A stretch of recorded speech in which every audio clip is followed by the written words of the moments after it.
Boa noite, BR Saron. Boa noite, você amigo que nos assistem aqui através do YouTube. Que a graça, a paz e a bondade de Deus seja com cada um de vocês. Nós estamos iniciando a terceira temporada, esse é o primeiro episódio, sobre o Sermão do Monte. Lembrando que é a terceira e última temporada. Nosso desejo é que essa série tenha abençoado a sua vida, assim como tenha abençoado as nossas vidas. Você ainda que não assistiu todas, você pode ir lá na página da igreja, e lá você vai encontrar todos os vídeos, né? Eles estão salvos lá. Eu quero convidar você a abrir a sua Bíblia no livro de Mateus, no capítulo 7. Nós iniciamos essa série falando de Mateus, né? A partir de Mateus, no capítulo 5, já foi todo Mateus capítulo 6.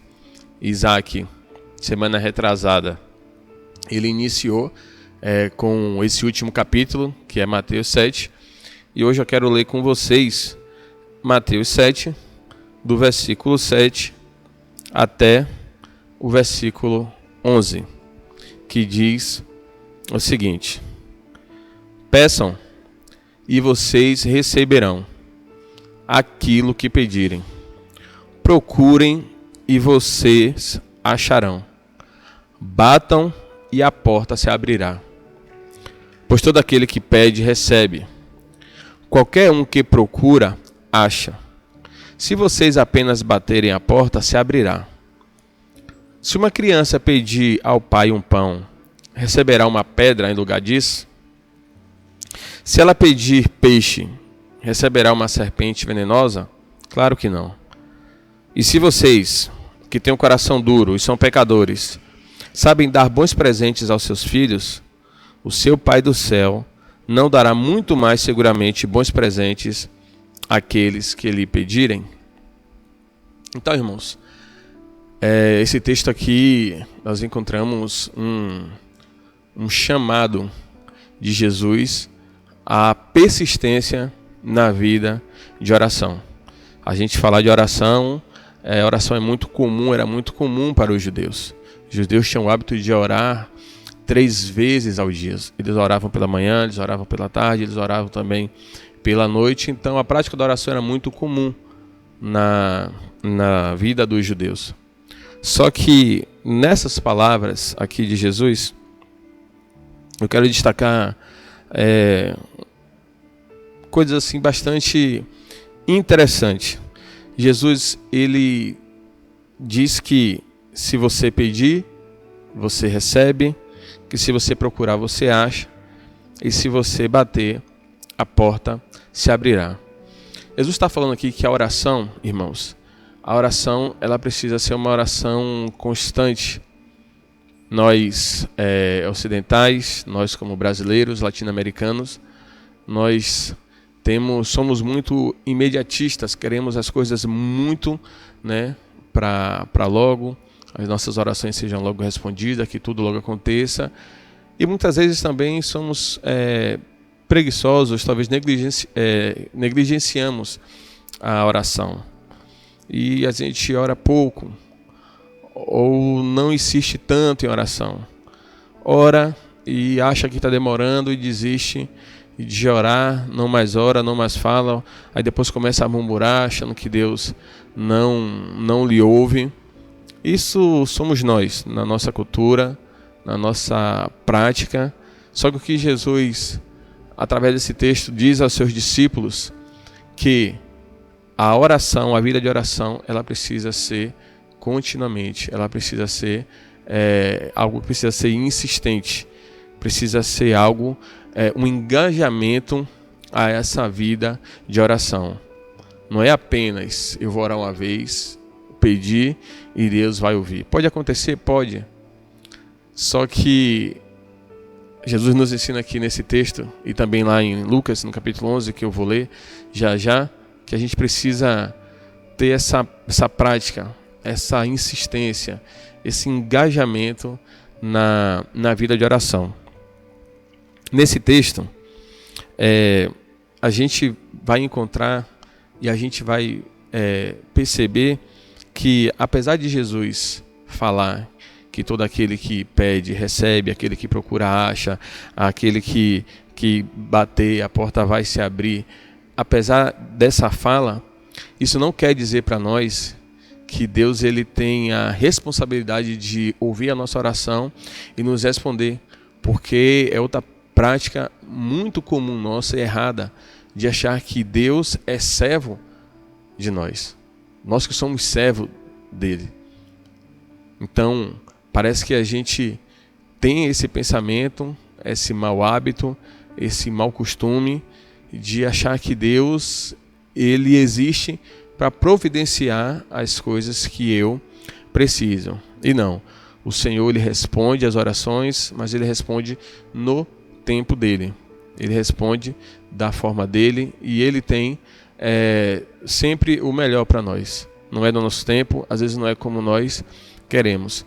Eu sempre lembro, quando eu falo de oração, de uma vez o pastor Melquisedeque, lá de Madre de Deus, ele pregou aqui num dos aniversários de nossa igreja, e ele falou assim que hoje, com a idade que ele tinha, com o tempo de maturidade, né, a maturidade que ele já tinha, que hoje ele agradecia a Deus, né, porque muitas das orações que ele havia feito no passado não haviam se concretizado, Deus não havia respondido, ou não respondeu pelo menos da forma que ele gostaria que respondesse.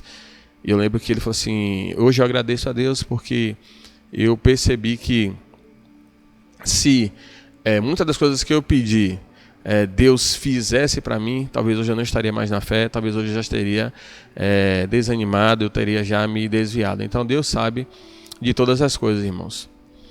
Mas uma coisa interessante também aqui nesse texto é da relação que Jesus ensina aos seus discípulos, que Jesus ensina a nós. Para quem nós devemos fazer essa oração?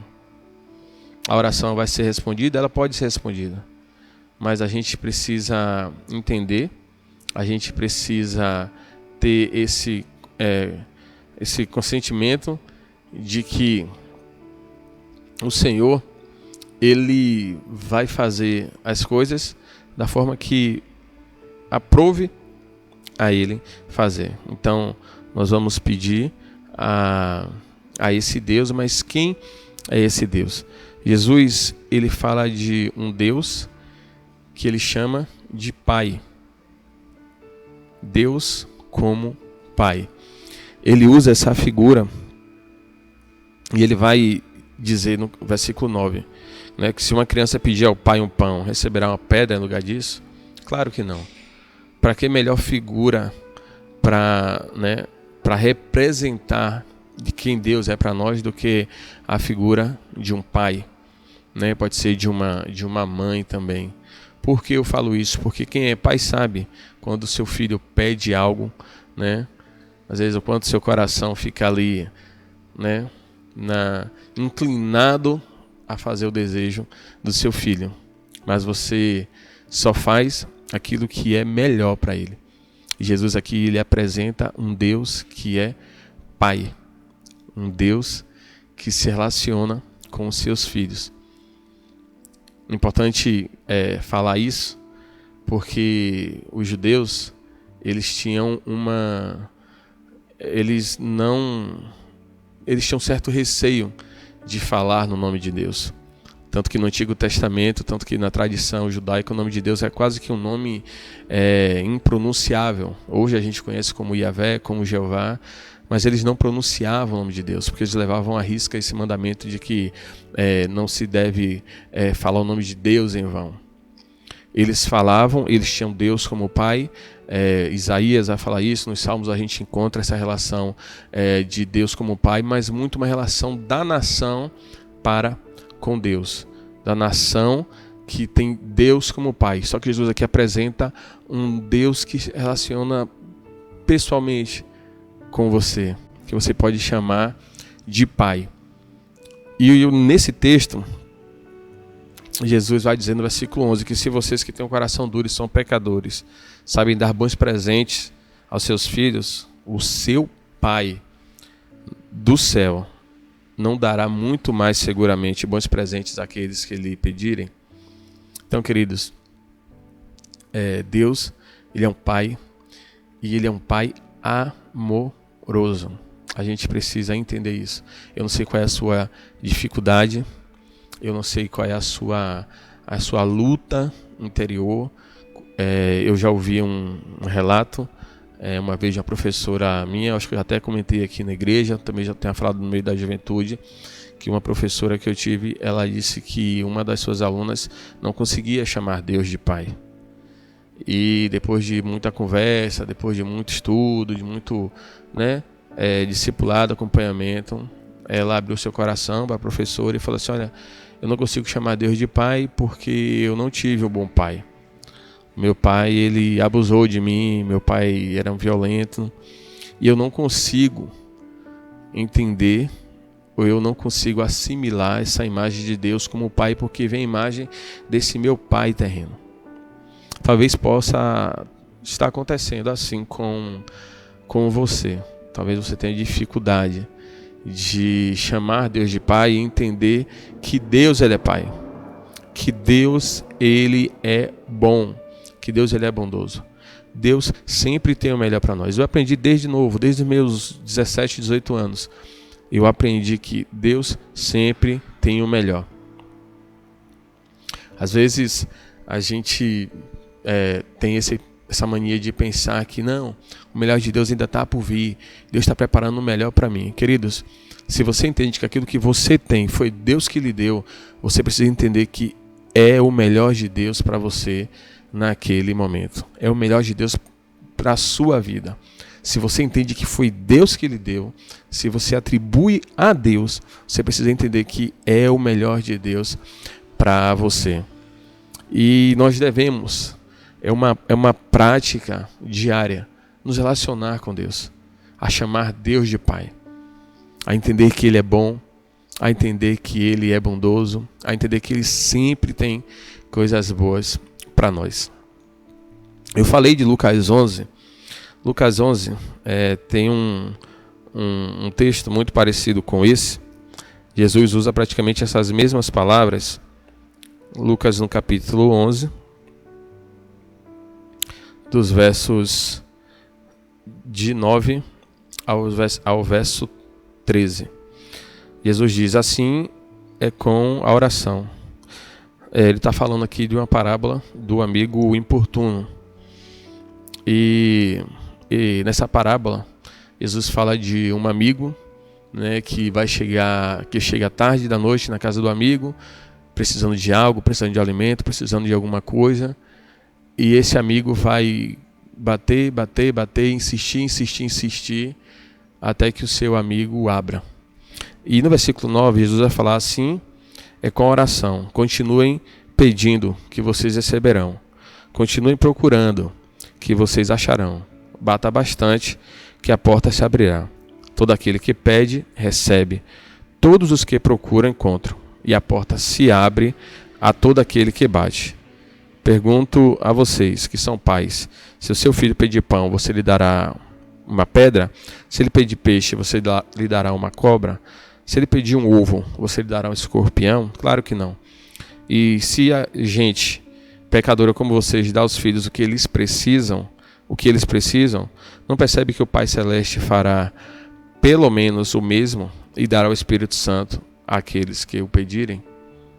Aqui Lucas ele vai falar de receber o Espírito Santo a todos aqueles que pedirem. Mateus ele não fala disso, mas Mateus fala que basta pedir e o Senhor vai, no tempo certo, no tempo dele, Ele vai atender. Então, nesses versículos, a gente aprende que a oração, ela precisa ser uma oração engajada, uma oração contínua, uma oração persistente. Então, vai aí a minha dica: se você está orando por seu esposo, se você está orando por sua esposa, se você está orando pelo seu filho, pela sua filha, se você está orando pela sua família, se você está orando pelo seu emprego, pelo seu namoro, pelo seu casamento, persista em oração. Persista na vida de oração. E lembre-se sempre, não é a sua metodologia, não é a sua forma de orar que dá resultado. Independente da sua prática, independente da sua forma de oração, independente dos seus métodos, você precisa entender que você ora a um Deus que é Pai, a um Deus que é bondoso. Que Deus abençoe a sua vida, Deus continue cuidando da sua casa, da sua família. Um abraço.